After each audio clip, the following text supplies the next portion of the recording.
Bonjour, bienvenue sur cette chaîne. Aujourd'hui, nous sommes le 28 mars 2019. Que notre Dieu vous bénisse richement et qu'il vous comble de toutes ses grâces.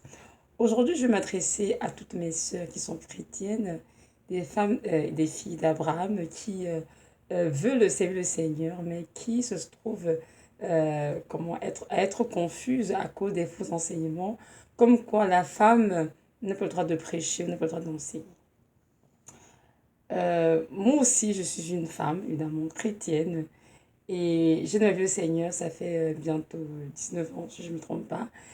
Et au début de ma vie chrétienne, 3 ans après que j'ai connu le Seigneur, j'ai commencé déjà dans l'église que je fréquentais à enseigner les enfants. Et après, j'ai commencé à enseigner les jeunes filles de mon âge, dans la vingtaine. Donc, j'ai enseigné pendant un bout quand même, j'ai exhorté beaucoup. Et après m'être mariée, j'ai continué d'enseigner les femmes de tous les âges et tout, d'exhorter. Et j'ai compris en faisant cela qu'en fait, Dieu m'appelait à ce ministère-là, d'enseigner, d'exhorter. C'était vraiment fortement sur mon cœur. Et évidemment, je voyais bien que la grâce de Dieu reposait sur moi lorsque j'enseignais. Mais lorsque j'ai fait un temps où j'avais été malade sans vraiment être comment dire, dans l'église locale. J'étais vraiment plus en retrait à la maison. Lorsque je suis revenue, on va dire, vraiment vers le monde, on va dire comme cela, je suis allée sur YouTube et j'ai donc vu beaucoup de messages qui disaient des choses comme quoi elle ne peut pas enseigner. Si elle enseigne, elle a en elle un esprit, l'esprit de Jézabel, elle fait autorité sur l'homme. Si elle enseigne, c'est qu'elle est posée par un esprit malveillant. Et pardon. Là, je trouvais ça juste spécial. Et pas, c'était pas chez des hommes qui en parlaient, mais des femmes, il y a des femmes qui faisaient des messages pour dire oui, si tu enseignes, tu devrais arrêter parce que tu as en toi un esprit de Jézabel, tu vas dans l'enfer, etc., etc. Donc, j'ai écouté toutes ces vidéos-là, j'étais tellement attristée. Je me disais, Seigneur, je comprends pas. Qu'est-ce qui se passe? Est-ce que je suis dans l'erreur, Seigneur? Est-ce que je me suis trompée? Est-ce que j'ai entendu ta voix, Seigneur? Qu'est-ce qui ne va pas? J'ai partagé avec une autre soeur qui prie avec moi. On a pris là-dessus, elle m'a écouté les messages. Elle était tout aussi déçue que moi parce qu'elle m'avait appelée aussi à prêcher. Donc là, j'ai commencé à dire, Seigneur, je ne comprends pas. Je me dis que je suis sur cette terre juste pour faire les études, travailler dans mon séculier, être maman, faire des enfants et c'est tout, Seigneur. Non, je ne comprends pas cela. Et j'ai dit, Seigneur, je suis très attristée. Je ne comprends pas pourquoi on dit qu'une femme ne peut pas enseigner. Oui, des gens utilisent dans la parole 1 Corinthiens 14, verset 34 à 35, qui dit ceci, je vais lire, hein. 1 Corinthiens 14, 34 à 35 dit ceci. Que les femmes se taisent dans les assemblées qui ne leur est pas permis d'y parler, mais qu'elles soient soumises selon que le dit aussi la loi. Si elles veulent s'instruire sur quelque chose, qu'elles interrogent leur mari à la maison, car il est malséant à une femme de parler dans l'église. Donc quand je lui ai dit, Seigneur, ça veut dire quoi ça? C'est Paul qui l'écrit. Donc tu me dis qu'à la fin de l'église, je te se taire, et elle n'a rien à dire. Et ce m'a dit, vu que j'ai commencé à méditer dessus, et là, de un, ici on s'adresse aux femmes mariées. Donc je dis, est-ce qu'on veut dire que les femmes qui ne sont pas mariées, elles ont le droit de parler à l'église ou quoi? Mais quand on entend écouter des vidéos des uns et des autres, c'était comme non, qu'elles soient mariées ou pas, elles n'ont pas le droit d'ouvrir la bouche à l'église. Et moi, j'étais mariée. Donc, le Seigneur m'a fait comprendre en fait que ce passage avait été écrit par Paul dans un contexte bien précis, que aujourd'hui est très mal interprété.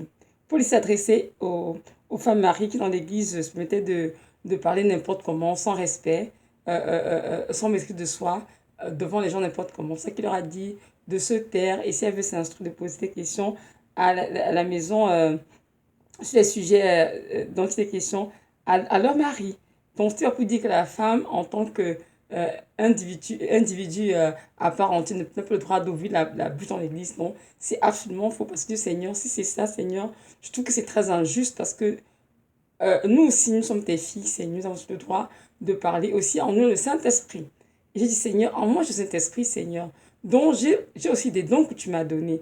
Et ces dons, c'est donc pourquoi faire, c'était juste pour nous occuper de la cuisine, de la maison, des tâches dans l'église, ou bien sûr de parler aux femmes uniquement et non aux hommes. Donc, c'était ainsi que j'ai commencé à parler au Seigneur. Et je me souviens aussi qu'il y avait une parole que j'avais reçue en 2014. Dieu me disait clairement que j'étais un phare, qu'il allait faire de moi un phare pour éclairer plusieurs. Qu'il allait faire de moi une femme qui allait ramener plusieurs à lui. Il dit, Seigneur, tu m'as déjà prêché l'évangile, mais de que les noms qui sont ici, dans ces vidéos, comme qu'on peut prêcher en tant que femme. Donc, dans mes cheminements, je suis à la face de Dieu, j'étais tellement attristée. Pour être honnête, j'étais en train de pleurer pour dire, Seigneur, je ne comprends pas. Soit je suis dans l'erreur, soit il y a quelque chose qui cloche dans ces vidéos. Donc, ce que je vais donner dans ce passage que j'ai dit dans 1 Corinthiens 13, 1 Corinthiens 14, pardon, 34 à 35, donc que j'ai lu. Et j'ai compris en fait qu'ici, le passage est mal interprété parce que Paul a dit dans un contexte bien spécifique, s'adressait aux femmes qui à l'église parlaient vraiment sans respect n'importe comment à leur mari, dont les gens, et le Seigneur étant un Dieu d'ordre évidemment, dès que tout cela s'arrête. Donc, il m'a donc envoyé aussi dans 1 Corinthiens 12, là où il est question des dons. Je vais lire le texte 1 Corinthiens 12, des versets 12, je dirais jusqu'à 20. Je vais m'arrêter là. Donc, je vais lire. C'est qui ceci? Car comme le corps est un, il y a plusieurs membres, et comme tous les membres du corps, malgré leur nombre ne forment qu'un seul corps, ainsi en est-il de Christ. Nous avons tous en effet été baptisés dans un seul esprit, pour former un seul corps, soit juifs, soit grecs, soit esclaves, soit libres, et nous avons tous été abreuvés d'un seul esprit. Ainsi, le corps n'est pas un seul membre, mais il est formé de plusieurs membres. Et si le pied disait, parce que je ne suis pas une main, je ne suis pas du corps, ne serait-il pas du corps pour cela? Et si l'oreille disait, parce que je ne suis pas un œil, je ne suis pas du corps, ne serait-elle pas du corps pour cela? Si tout le corps était œil, et où serait l'ouïe? S'il était tout ouïe, où serait l'odorat? Maintenant, Dieu a placé chacun des membres dans le corps comme il a voulu. Si tous étaient un seul membre, où serait le corps? Maintenant, donc, il y a plusieurs membres et un seul corps. Donc, ici, Dieu nous montre clairement que nous sommes tous les membres du corps de Christ et que chacun de nous a un rôle spécifique à jouer dans le corps du Christ. Que ce soit homme, que ce soit femme, que ce soit enfant. Donc, il n'y a pas une personne qui a dit je suis plus importante que l'autre personne. Ou bien une partie du corps qui a dit non, je suis plus importante que l'autre partie du corps. Nous avons tous été placés par Dieu à des places spécifiques pour jouer des rôles spécifiques, des rôles particuliers dans le corps du Christ. Et c'est important que chacun soit à sa place. Ici, lorsqu'on parle des membres du corps du Christ, on n'a pas dit que les femmes n'en font pas partie. Elles en font partie aussi et elles ont leur rôle à jouer. Je vais maintenant lire au verset, après du verset, je dirais, 27 jusqu'à 31. Ça dit ceci, toujours 1 Corinthiens 12 en passant, verset 27 à 31. Ça dit ceci, vous êtes le corps de Christ et vous êtes ses membres, chacun pour sa part. Et Dieu établit dans l'Église premièrement des apôtres, secondement des prophètes, troisièmement des docteurs, ensuite ceux qui ont le don des miracles, puis ceux qui ont les dons de guérison, de secourir, de gouverner, de parler diverses langues. Tous sont-ils apôtres, tous sont-ils prophètes, tous sont-ils docteurs, tous ont-ils le don des miracles, tous ont-ils le don de guérison, tous parlent-ils en langue, tous interprètent-ils, aspirez aux dons les meilleurs, et je vais encore vous montrer une voie par excellence. Donc, nous avons vu dans ces textes que l'apôtre Paul a parlé de la part du Saint-Esprit et il nous a bien montré. Donc, chaque membre est à sa place et chaque membre du corps de Christ a ses dons et tous ces dons ont été distribués par le Saint-Esprit dans l'édification, pour l'éducation du corps du Christ et que chacun doit faire sa part. Donc, il demande à tous d'aspirer aux dons les meilleurs du Seigneur. Donc, Dieu donne au Seigneur. Quand j'ai lu cela, j'ai médité, dit Seigneur,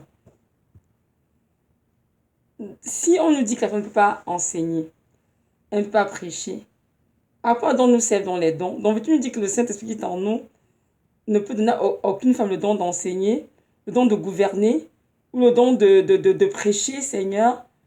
Pourquoi? Parce qu'on a besoin d'ouvrir notre bouche aller dans l'église. J'étais comme non, quelque chose cloche, évidemment. En méditant la parole, le Seigneur m'a donné vraiment, comment dirais-je, la paix dans mon esprit. Que tous ces passages avaient été justement interprétés par plusieurs prédicateurs, mais que notre Dieu a donné un rôle à jouer à la femme dans la rédemption de l'Église. Et que chaque enfant de Dieu, homme ou femme, a sa place dans le corps du Christ, a ses dons, a sa fonction et doit obéir au Seigneur et faire ce pourquoi Dieu l'a appelé. Donc, avec cela, j'étais vraiment rassurée. Ça, c'était en 2016. Et donc, j'ai dit, OK, Seigneur, ça me rassure de me rendre compte que non, tu m'as vraiment appelé, Seigneur. Tu as changé ma vie. Et que ta volonté, c'est que je puisse faire l'œuvre pour laquelle tu m'as créé ici-bas. Et c'est ainsi qu'en 2017, juillet 2017, il m'a donc ordonné de venir sur YouTube, commencer à exhorter en ligne. Et c'est ce que j'ai fait. Et aujourd'hui, j'en suis très heureux parce que si j'avais écouté ces faux prédicateurs du passé, ces faux enseignements, j'aurais raté ma destinée. Je me serais retrouvée de Dieu à la fin des temps, n'avoir rien fait pour lui parce que j'ai dit, oh oui, la femme ne peut pas enseigner, elle ne peut pas prêcher. Je suis restée chez moi assise à ne rien faire pour le Seigneur. Je ne veux pas dire que prêcher, la seule chose qu'on peut faire pour le Seigneur en tant que femme, non. On peut prêcher, on peut enseigner, on peut exhorter, on peut avoir le don de guérison, de miracle, le don de prière, le don de jeûner. On peut avoir plusieurs autres dons. Il y en a tellement. Mais ce que je veux dire dans cette vidéo, c'est que toutes les femmes qui sont appelées à enseigner, à prêcher ou à proposer à l'église ont le droit de le faire parce que Jésus-Christ les a appelées à faire cela. Elles ne sont pas dans l'erreur. Donc, je m'adresse à vous maintenant, ces femmes-là. Si vous écoutez des prédications comme quoi prêcher serait désobéir au Seigneur ou bien attirer vers vous, pardon, un esprit de Jézabel ou un esprit maléfique, sachez que c'est du mensonge. Et ces faux enseignements, si vous les écoutez, on vous fait rater votre avenir et vous empêcher de faire ce pourquoi Dieu vous a créé ici-bas. Dieu nous a créés tous, hommes et femmes, avec des œuvres spécifiques préparées d'avance, avec nous les pratiquions. Donc chaque enfant de Dieu a cette, comment dirais-je, a cette grâce qu'il a reçue de Dieu et doit à fond chercher en sa destinée lorsqu'il est sur terre. Alors s'il y a des gens qui ont mal compris les Écritures et utilisent ces Écritures mal interprétées pour empêcher certains d'entrer leur destinée, ça c'est pas du tout normal. Donc c'est à vous de vous lever et de dire non à cela. Cherchez la face de Dieu comme je l'ai fait. Il va vous parler, il va vous montrer ce qu'il a dans sa parole, ce qui était mal compris, et vous redresser afin que vous compreniez bien ce que son cœur dit, ce que l'Esprit dit, et être donc capable de vous lever pour Jésus-Christ et le servir comme il vous a appelé. C'est très important. Je vous assure que les gens, enfin l'ennemi de manière générale, a utilisé beaucoup d'hommes, de femmes de Dieu pour tordre des Écritures et pour empêcher beaucoup d'enfants de Dieu, surtout les femmes, de vraiment jouer leur rôle dans la rédemption de l'Église. Et c'est la raison pour laquelle il y a beaucoup de femmes de Dieu qui sont là, elles ont des dons, elles ont appelé à prêcher, à exhorter, à enseigner, à faire beaucoup de choses pour le Seigneur, mais elles sont chez elles assises en train de s'occuper des enfants. L'église vont peut-être balayer, nettoyer, s'arrêter là parce qu'on a dit qu'elles n'ont aucun relâche, elles ne peuvent rien faire dans l'église. C'est absolument faux. Et aussi, durant mon cheminement, lorsque je discutais avec mon mari, qui évidemment était contre ça, il disait que non, ta femme a le temps d'enseigner. Mon mari disait toujours machine, ne pleure pas, arrête de te lamenter. Je dis que ce sont des faux enseignements, la femme a le temps d'enseigner. Il m'a dit qu'en cette maison, tu enseignes nos enfants. Je dis, c'est moi. Il me dit, alors si tu enseignes notre fils, lorsqu'il a 4 5 ans, 8 ans, 9 ans, 10 ans, 11 ans, tout ça, quand tu seras homme, qu'est-ce qui va t'empêcher d'enseigner? Pourquoi est-ce que tu devais changer? Je dis, mais c'est vrai. Donc, juste pour dire que les gens qui disent qu'on ne peut pas enseigner dans l'église parce qu'il y a les hommes assis, ça c'est du mensonge, ça c'est une tromperie de l'ennemi. Parce que les enseignements que donne mon fils aujourd'hui, qui est encore tout petit, qui sera grand, je continue d'enseigner mon fils, mais qui sera marié. Parce que je suis sa mère.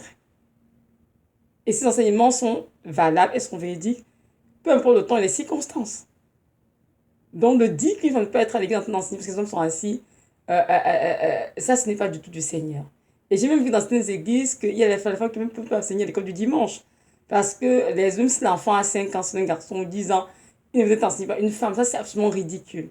Donc, juste pour dire qu'il y a beaucoup de sectes qui sont introduites dans les églises à cause des fausses doctrines venant des démons, justement, qui sont venus mettre un joug sur le peuple de Christ et empêcher plusieurs d'entrer dans la destinée de servir Christ comme Dieu le voudrait. Et c'est le temps vraiment de briser cela et de dire non à tous ces enseignements qui sont extrêmement faux et qui empêchent les hommes de Dieu d'être épanouis. Et de se lever, de dire Seigneur, Je veux faire ce que tu m'as créé. Seigneur, je veux accomplir ma destinée sur cette terre. Je veux faire ce pourquoi tu m'as envoyé sur cette terre. Parce que nous, nous envoyé sur cette terre juste pour travailler dans les bureaux ou bien autour de choses pour avoir de l'argent, faire des enfants et aller à l'église le matin, midi, soir et dormir. Non. Dieu a une destinée pour chacun d'entre nous et c'est important que chaque enfant de Dieu, homme ou femme, rende destinée et fait ce pourquoi tu l'as créé ici-bas. C'est très important. Et aujourd'hui, je rends grâce à mon Dieu qui vraiment, dans sa grâce, m'a visité, il m'a donné de comprendre ces choses. Parce qu'à l'époque, lorsque j'ai écouté ces enseignements sur tous ces forcément, j'étais tellement troublée,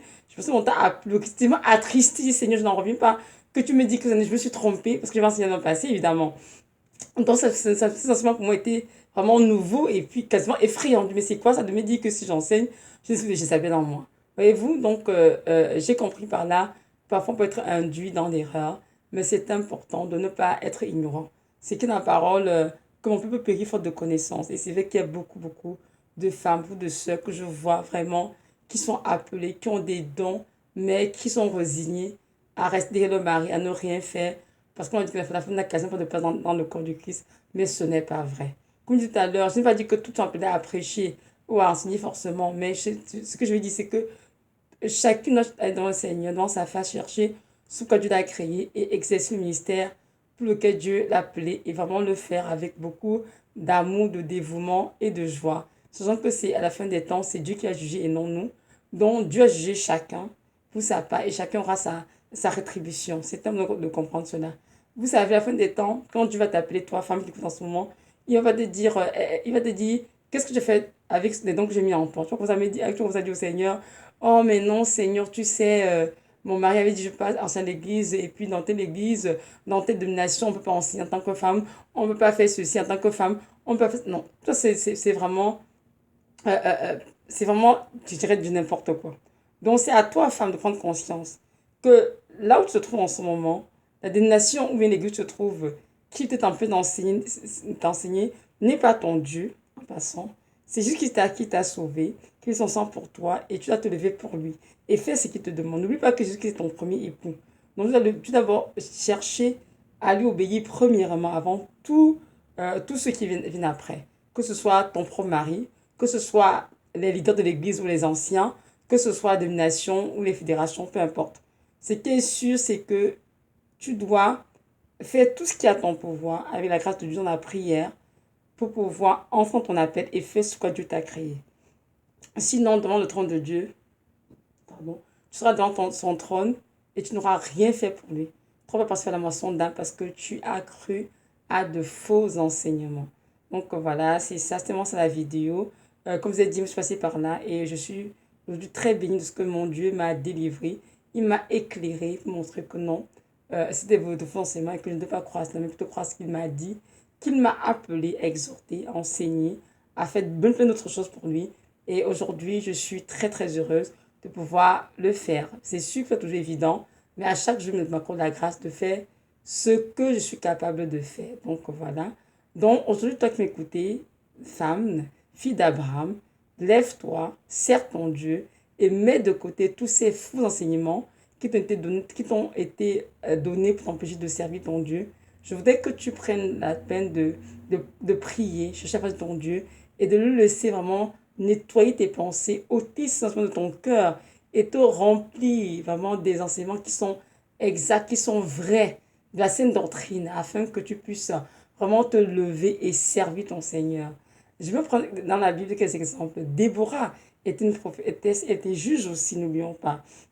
Elle parlait aux hommes et aux femmes d'Israël, pas juste aux femmes. Donc elle a fait son ministère à elle. Oui, elle était juge, mais c'est ça son mention d'être juge. N'oublions pas Marie, la Sainte Vierge, la Mère de Dieu. Elle a joué un très très grand rôle. Hein.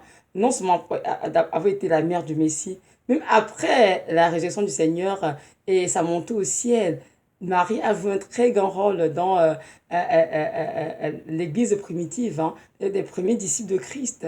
Elle a beaucoup, beaucoup contribué. Parce qu'il y a beaucoup de livres qui ont été cachés d'ailleurs. C'est pour ça que beaucoup de femmes pensent que les femmes n'ont rien fait pour le Seigneur. C'est absolument faux. Il y avait Marie de Magdala qui était disciple de Christ et suivait Christ. Mais de fois qu'on parle, on mentionne même cette femme qui avait les dons comme les autres, elle avait aussi les dons comme les autres. Donc, il y a beaucoup de femmes qui ont contribué à servir le Seigneur, qui ont trahi le Seigneur, qui ont trahi les apôtres que nous avons lus dans les évangiles. Mais les traditions ont été faites en sorte que la femme ne paraisse pas trop en, comment dirais-je, en premier plan. Donc, la femme paraît toujours comme si elle n'a pas fait grand-chose, elle est juste pour soutenir. Mais ce n'est pas vrai. Le temps de Jésus, dans le temps de Jésus, après sa résurrection, après l'ascension, il y avait beaucoup de femmes qui étaient de vrais leaders et qui encourageaient même les disciples, hein, quand on voit les pieds les gens, à aller prêcher. Et c'est en lisant tous les livres qu'on appelle apocryphes, hein, par les protestants et les livres qu'on appelle deutéronomiques par les catholiques qu'on peut découvrir ces belles histoires dedans. La femme a participé beaucoup à la vente du royaume de Dieu, mais toutes ces choses ont été cachées parce que dès depuis la nuit des temps, l'homme étant vraiment dans la chair, étant rempli d'arrogance et de vouloir dominer, a toujours fait tout pour que la femme se sente sous ses pieds, alors que ce n'est pas sa volonté de Dieu. Notre Dieu est un Dieu rempli d'amour. Notre Dieu est un Dieu qui a comment dirais-je, un appel pour chacun de ses enfants. Et il ne fait absolument de personne, ni favoritisme. Il sait très bien qui il a appelé, quels sont qui sont choisis et dans qui il a mis quel don. Donc Dieu sait très bien ce qu'il est en train de faire. Il n'est pas du tout fou. Notre Dieu est la sagesse infinie. Et alors de nous faire croire que la femme de Dieu ne peut pas ouvrir sa bouche, elle ne peut pas faire ceci, elle ne peut pas faire ça dans l'église, dans le corps du Christ, c'est absolument faux. Chacun doit juste s'assurer de travailler le Saint-Esprit, de faire ce que Dieu lui demande de faire et s'en tenir là, tout simplement. Sans toutefois exagérer, sans non toutefois diminuer, mais juste faire ce pourquoi on a été appelé. Donc voilà, donc mes soeurs, je vous encourage à arrêter de vous lamenter sur des faux enseignements. Choisissez d'avoir de la vérité. Allez chez le Seigneur, il va vous parler. Vous allez vous lever maintenant et prêcher pour le Seigneur, annoncer son retour dans vos villes, dans vos églises, dans vos villages, sur YouTube aussi, si Dieu vous appelle, gloire à Dieu, afin que les enfants du Seigneur sortent des ténèbres et reçoivent pleinement la lumière qui les conduit au paradis. Donc voilà, soyez richement bénis mes sœurs, soyez fortifiés en Christ et n'oubliez surtout pas, vous êtes des femmes aimées de Dieu, des perles rares que Jésus-Christ chérit et beaucoup d'amour. Ne laissez donc personne vous dire le contraire. Donc voilà, soyez richement bénis dans le nom puissant de Jésus. Amen.